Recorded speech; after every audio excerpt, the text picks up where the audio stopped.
What is the influence of smartphones and social media on student learning during class time? This study looks at how often students in BCM212 classes use their phones and social media during class, and whether this usage is beneficial or detrimental to their learning process during specified class time. Feliconi and Godobe's 2018 study, Cell Phone Usage and Academic Performance, an Experiment, found that there is a high correlation between cell phone usage and academic performance, and usage during class time has a higher impact. As expected based on initial research into the field, students use their phones and social media a whole lot during class. A majority of students acknowledge that this is a major distraction that doesn't necessarily aid in their learning. To map the smartphone usage of each class, I use the application Equity Maps. As you can see here, each student has their own little icon that's completely anonymous and placed in their position within the classroom. Each time a student picked up their phone, they were observed and timed. This flowchart is a visual representation of the usage of smartphones during the first hours of class. As you can see, people use their phones a lot.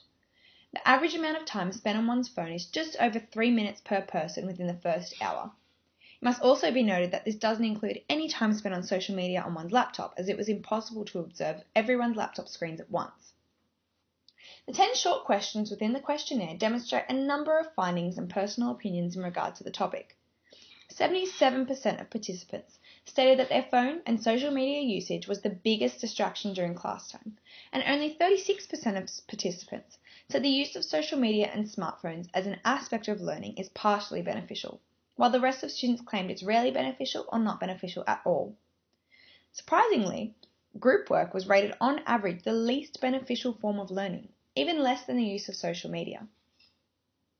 These findings are consistent with research completed by previous scholars such as Kuznikoff and Sitzworth in the impact of mobile phone usage on student learning, where students who are not using their mobile phones wrote down 62% more information in their notes, took more detailed notes, and scored a full letter grade and a half higher on a multiple choice test than those students who were actively using their phones.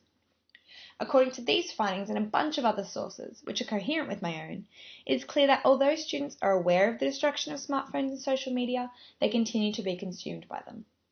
An appropriate call to action would be to incorporate social media and phone usage into classwork, but when students were asked whether they believe this to be a beneficial technique, only 21% said yes, while 26% said no, and the majority, 52%, said that they were unsure. To reflect, this study was limited by a number of factors including time, scope and resources. Given an ample amount of each of these, I believe that the findings of this report may be more accurate and offer greater insights into the field of research. The most definite outcome found in this research is that students in BCM 212 classes do use social media and smartphones during class, and this usage is having a negative influence on their learning. Students are aware of this negative influence, yet they continue to follow the same pattern of behaviour. Thank you for listening.